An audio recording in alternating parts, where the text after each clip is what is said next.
Welcome to பானர்ஸ் கோட். இன்றைக்கி நம்ம சி லாங்குவேஜ் இன்ட்ரடக்ஷன் பார்க்கலாம். ஃபர்ஸ்ட் பாயிண்ட் பாருங்கள். In 1972 Dennis Ritchie at AT&T Bell laboratories in USA. 1972 Dennis Ritchie அப்படிங்கிறவங்க தான் இந்த சி லாங்குவேஜை கண்டுபிடிச்சிருக்காங்கங்க. இவங்க வந்து என்னென்னா USA அமெரிக்க நாட்டை சேர்ந்தவங்க. Second point, C is A middle level language அப்படின்னு சொல்கிறோம். இப்போ ஜாவா, பைத்தன் அதெல்லாம் நம்ம வந்து ஹை லெவல் லாங்குவேஜ் சொல்கிறோம். அதே மாதிரி சிஏ வந்து மிடில் லெவல் லாங்குவேஜ் அப்படின்னு சொல்கிறாங்க.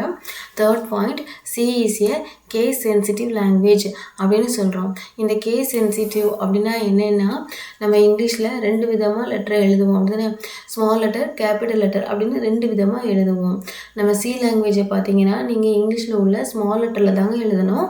நீங்கள் சப்போஸ் அதை கேபிட்டல் லெட்டரில் எழுதுனீங்கன்னா அது ஸ்மால் லெட்டர் வேறு, கேபிட்டல் லெட்டர் வேறுன்னு நினச்சிக்கிட்டு நமக்கு எரர் காமிக்கும். இதை தான் நம்ம என்ன சொல்கிறோம், கேஸ் சென்சிட்டிவ் லாங்குவேஜ் அப்படின்னு சொல்கிறாங்க. அடுத்த பாயிண்ட் பார்த்தீங்கன்னா கம்பைலர் பேஸ்டு லாங்குவேஜ். இந்த கம்பைலர் பேஸ்டு லாங்குவேஜ்னால் என்னென்னு சொல்கிறாங்க அப்படின்னா, சி வந்து கம்பைலரை பேஸ் பண்ணி இருக்கும் அப்படின்னு சொல்கிறாங்க. இதை வந்து நான் உங்களுக்கு வந்து ஒரு எக்ஸாம்பிள் மூலமாக நான் காட்டுறேன். இப்போது நமக்கு வந்து சாம்பிள் அப்படின்னு ஒரு அவுட்புட் வரதுக்காண்டி ஒரு ஸ்மால் கோட் நான் எழுதியிருக்கேன். இந்த கோடெல்லாம் தெரியணும்னா நீங்கள் நம்ம சேனலில் ரெகுலராக பாருங்கள். நான் வந்து அதுக்கான கோடிங் வந்து உங்களுக்கு சொல்லிக் கொடுக்குறேன். இப்போது இந்த ப்ரோக்ராமை கம்பைல் பண்ணி பார்க்க போகிறோம். இதுக்கு நான் என்ன கோடிங் எழுதியிருக்கேன்னா, நமக்கு வந்து சாம்பிள் அப்படின்னு நமக்கு என்ன செய்யணும், பிரிண்ட் பண்ணணும். அதுக்கான ஒரு சிம்பிள் கோடு தான் நான் எழுதியிருக்கேன். இது கம்பைல் பண்ணதுக்கு கம்பைலில் போய் கம்பைல் அப்படின்னு கொடுக்கணும். அப்படி இல்லைன்னா Alt+F9 கொடுக்கலாம். புரியுதுங்களா? இப்போ நான் கம்பைலில் போய் கம்பைல் கொடுக்குறேன். பாருங்கள், நமக்கு எரர் 0 அப்படின்னு வந்துருச்சு. அப்போ என்ன பண்ணியிருக்காங்க, நம்ம இது வந்து நம்ம எழுதின கோட். இந்த கம்பைலரில் வந்து என்னென்னா சியோட ஒரிஜினல் கோடெலாம் போட்டிருக்காங்க. நம்ம இதில் ஏதாவது எரர் இருந்துச்சு அப்படின்னா இந்த கம்பைலர் வந்து நமக்கு சொல்லிடும். இப்போ நம்ம ப்ரோக்ராமில் வந்து எரர் வந்து 0ன்னு அர்த்தம். 0ன்னு வந்திருக்கு.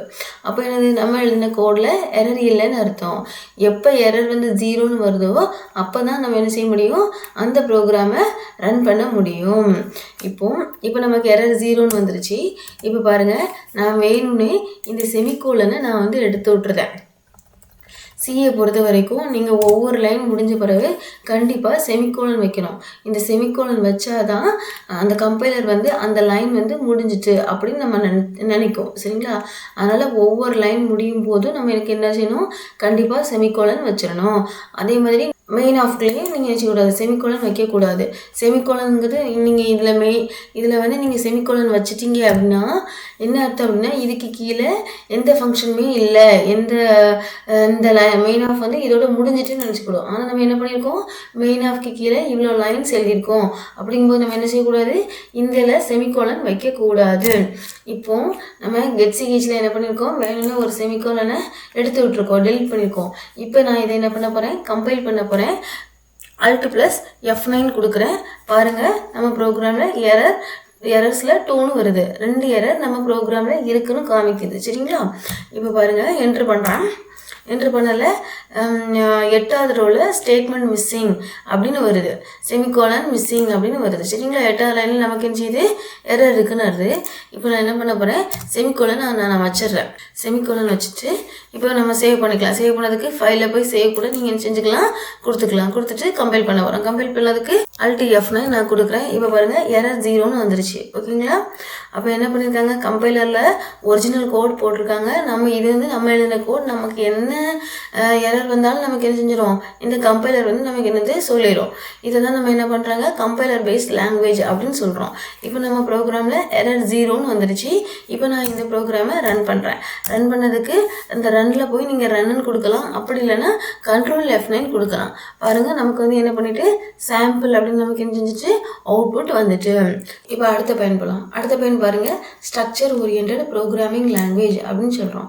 ஸ்ட்ரக்சர் ஓரியன்ட்னா என்னென்னா, சி லாங்குவேஜை இப்படி தான் எழுதணும்னு ஒரு ஸ்ட்ரக்சர் வச்சுருக்காங்க. அதுதான் என்ன பண்ணியிருக்கோம், ஸ்ட்ரக்சர் ஓரியன்ட் லாங்குவேஜ் அப்படின்னு சொல்கிறோம்.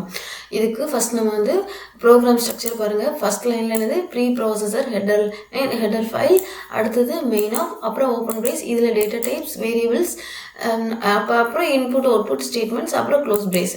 இதான் ப்ரோக்ராம் ஸ்ட்ரக்சர். இதில் ஒவ்வொரு லைனாக நம்ம ஃபஸ்ட் பார்க்கலாம். ஃபஸ்ட் லைன் பாருங்கள், ப்ரீ ப்ராசஸர் ஹெடர் ஃபைல் அப்படின்னு போட்டிருக்கோம். Preprocessor. இப்போ நம்ம ஒரு சி ப்ரோக்ராம் எழுதணும்னு வச்சுக்கோங்களேன். எந்த சி ப்ரோக்ராம்னாலே நம்ம என்ன செய்வோம், ஃபர்ஸ்ட் லைனில் ஹேஷ் இன்க்ளூட் stdio.h அப்படின்னு தான் நம்ம கொடுக்குறோம். சரிங்களா? அதில் இந்த ஹேஷ்ன்னு கொடுக்கல, இதை தான் நம்ம என்ன சொல்கிறோம், ப்ரீ ப்ராசஸர் அப்படின்னு சொல்கிறாங்க.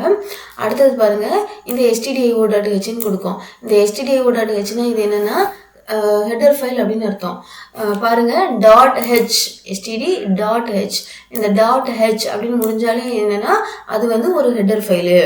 இந்த ஹெடர் ஃபைல் நீங்கள் வந்து எத்தனை நாளும் யூஸ் பண்ணிக்கலாம். எத்தனை ஹெடர் ஃபைல்னாலும் நம்ம யூஸ் பண்ணிக்கலாம். எத்தனை ஹெடர் ஃபைல் யூஸ் பண்ணாலும் முன்னாடி என்ன பண்ணுறோம், ஹேஷ் இன்க்ளூட்னு போடுறோம். இந்த ஹேஷை தான் நம்ம என்ன சொல்கிறோம், ப்ரீ ப்ராசஸர் அப்படின்னு நம்ம சொல்கிறாங்க. அடுத்து பாருங்கள், ஹெடர் ஃபைல். இந்த ஹெடர் ஃபைலை பற்றி நம்ம பார்க்க போகிறோம். ஹெடர் ஃபைல் சியை பொறுத்த வரைக்கும் நம்ம என்ன படித்தோம், எல்லாமே ஃபங்க்ஷன்ஸ் தாங்க. எல்லா ஃபங்க்ஷன்ஸுமே ஒரு ஹெடர் ஃபைலில் இருக்கும். அப்போ நம்ம என்னெல்லாம் ஃபங்க்ஷன்ஸ் யூஸ் பண்ண போகிறோமோ அதுக்கு ரிலேட்டடான ஹெடர் ஃபைலை நம்ம என்ன செய்யணும், மேலே இன்க்ளூட் பண்ணணும்.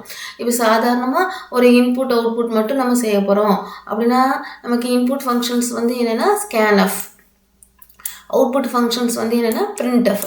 இந்த ரெண்டு ஃபங்க்ஷனும் எங்கே இருக்குது அப்படின்னு கேட்டிங்கன்னா stdio.hல நம்ம இருக்குதுன்னு அர்த்தம் இருக்குது. அப்போது நம்ம எப்போல்லாம் ஸ்கேன்எஃப் பிரிண்ட்எஃப் யூஸ் பண்ணுறோமோ அப்போல்லாம் என்ன செய்யணும்னா ஹேஷ் இன்க்ளூட் stdio.h அப்படின்னு கொடுக்கணும். ஓகேவா? இந்த stdio.hனா என்ன அர்த்தம்னா ஸ்டாண்டர்ட் இன்புட் அவுட்புட்னு அர்த்தங்க. அடுத்தது பாருங்கள், conio.h. conioனா என்ன அர்த்தம்னா கன்சோல் இன்புட் அவுட்புட்னு அர்த்தங்க. நம்ம வந்து getch of, clr ser of இந்த மாதிரி ஃபங்க்ஷன் யூஸ் பண்ணோம்னா நம்ம என்ன செய்யணும், மேலே ஹேஷ் இன்க்ளூட் conio.h அப்படின்னு நம்ம போடணும். இந்த getch of, clr ser of அப்படிலாம் என்னென்னா நம்ம வந்து அதோட ஃபங்க்ஷன்ஸ் எப்படி ஒர்க் ஆகுதுங்கிறது நம்ம சேனலில் தொடர்ந்து பாருங்கள். நான் வந்து உங்களுக்கு வீடியோ போடுறேன். அடுத்து பாருங்கள், string.h. string.hனா ஸ்ட்ரிங் ரிலேட்டடான ஃபங்க்ஷன்ஸ். strrev of. நம்ம பாருங்கள், இப்படி ஒரு ஓப்பன் ப்ராக்கெட், இப்படி ஒரு க்ளோஸ் ப்ராக்கெட் போட்டிருக்கு, முன்னாடி சம் நேம் இருக்குது. சரிங்களா? இப்படி இருந்தாலே என்ன அர்த்தம்னா அது வந்து ஒரு ஃபங்க்ஷன் அப்படின்னு அர்த்தம். இப்போ பாருங்கள், இதை எப்படி நம்ம வாசிக்கணும்னா strrev ஆஃப், அதாவது இது வந்து ஸ்ட்ரிங்கை ரிவர்ஸ் பண்ணதுக்கான ஒரு ஃபங்க்ஷன்ஸ். அது அடுத்து பாருங்கள், strcmp ஆஃப், strcomp ஆஃப் அப்படின்னு சொல்லலாம். அடுத்தல strcat ஆஃப், கேட் ஆஃப். இது வந்து என்னென்னா ஸ்ட்ரிங்கை கன்கார்டினேட் பண்ணதுக்கு நம்ம ஸ்ட்ரிங் டாபிக் வந்து தனியாக ஒரு சாப்டரே இருக்குது. அதில் நம்ம இதெல்லாம் நம்ம டீட்டெயிலாக பார்ப்போம். இப்போ வந்து நான் வந்து இந்த மாதிரி ஃபங்க்ஷன்ஸ் யூஸ் பண்ணோம், இந்த ஸ்ட்ரிங் ரிலேட்டடான இந்த மாதிரி ஃபங்க்ஷன் யூஸ் பண்ணோம்னா நம்ம என்ன செய்யணும்னா string.h அப்படின்னு மேலே இன்க்ளூட் பண்ணணும். ஹேஷ் இன்க்ளூட் string.h அப்படின்னு கொடுக்கணும். சரிங்களா? அடுத்து பாருங்கள், பவ் ஆஃப். பவ் ஆஃப்னு என்ன அர்த்தம், இப்போ வந்து நமக்கு வந்து 2^7 அப்படின்னு நம்ம வந்து மேக்ஸ்லாம் யூஸ் பண்ணுவோம் இல்லையா, அதை நம்ம சியில் யூஸ் பண்ணும்போது பவ் ஆஃப் ஃபங்க்ஷன் யூஸ் பண்ணுவோம். பவ் ஆஃப் 2,7 அப்படின்னு நம்ம கொடுத்தோம் அப்படின்னா நம்ம பவ் ஆஃப் யூஸ் பண்ணோம்னா மேலே ஃபஸ்ட் லைனில் நம்ம என்ன செய்யணும்னா ஹேஷ் இன்க்ளூட் math.h அப்படிங்கிற ஹெடர் ஃபைலை இன்க்ளூட் பண்ணணுங்க. இதே மாதிரி நம்ம வந்து எத்தனை ஃபங்க்ஷன்ஸ்னாலும் யூஸ் பண்ணிக்கலாம். ஆனால் எத்தனை ஃபங்க்ஷன் யூஸ் பண்ணுறோமோ அதுக்கு ரிலேட்டடான ஹெடர் ஃபைலை நம்ம வந்து மேலே கண்டிப்பாக நம்ம என்ன செய்யணும், இன்க்ளூட் பண்ணணும். இதை தான் நம்ம என்ன சொல்கிறோம், ஹெடர் ஃபைலு அப்படின்னு சொல்கிறாங்க. அடுத்து பாருங்கள், இந்த ப்ரோக்ராம் ஸ்ட்ரக்சரில் ப்ரீ ப்ராசஸர் பார்த்துட்டோம், ஹெடர் ஃபைலில் என்னென்னு பார்த்துட்டோம். அடுத்து நம்ம பார்க்க போகிறது மெயின் ஆஃப். சரிங்களா? மெயின் ஆஃப்னா என்ன அர்த்தம், பேர்லேயே இருக்குது. என்னது, main of. Main of, main, இதுதான் என்னது ப்ரோக்ராமோட மெயின். அப்புறம் பாருங்கள், மெயின் ஆஃப்னு சொல்கிறோம். சரிங்களா? பாருங்கள், மெயின் போட்டு ஒரு ஓப்பன் ப்ராக்கெட் ஒரு க்ளோஸ் ப்ராக்கெட் போட்டிருக்கோம். இதை நம்ம எப்படி வாசிக்கணும் அப்படின்னு பார்த்தீங்கன்னா ஆஃப்னு வாசிக்கணும். இந்த மாதிரி ஓப்பன் ப்ராக்கெட் ஒரு க்ளோஸ் ப்ராக்கெட் போட்டு முன்னாடி சம் நேம் இருந்தாலே அது வந்து என்னென்னா ஒரு ஃபங்க்ஷன் அப்படின்னு அர்த்தம். அப்போ இதை எப்படி வாசிக்கணும் அப்படின்னா மெயின் ஆஃப். மெயின் ஆஃப்ங்கிறது ஒரு ஃபங்க்ஷன். சரிங்களா? இந்த மெயின் ஆஃபில் தான் நமக்கு என்ன செய்யும், ப்ரோக்ராம் ஸ்டார்ட் பண்ணதுக்கே ஆரம்பிக்குங்க. அதை தான் நம்ம எழுதியிருக்கோம் execution start from main of அப்படின்னு எழுதியிருக்கோங்க.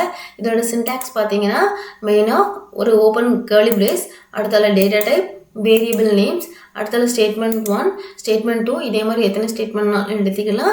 அப்புறம் இன்புட் அவுட்புட் ஸ்டேட்மெண்ட்ஸ், அப்புறம் க்ளோஸ் பிரேஸ்ங்க.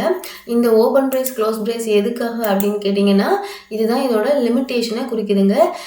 அதாவது இந்த மெயின் ஆஃப் வந்து இங்கே ஸ்டார்ட் பண்ணி இங்கே முடியுது அப்படின்னு அர்த்தங்க. இதுக்குள்ளே தான் நம்ம என்ன செய்வோம், மெயின் ப்ரோக்ராமே எழுதுவோம். இந்த டேட்டா டைப், வேரியபிள் நேம்ஸ் இதெல்லாம் நம்ம என்ன செய்யலாம் அடுத்த வீடியோவில் பார்க்கலாங்க. இப்போ இந்த வீடியோ உங்களுக்கு பிடிச்சிருந்தா லைக் பண்ணுங்கள், ஷேர் பண்ணுங்கள் அண்ட் சப்ஸ்கிரைப் பண்ணிடுங்க. ஓகே, தேங்க்யூங்க.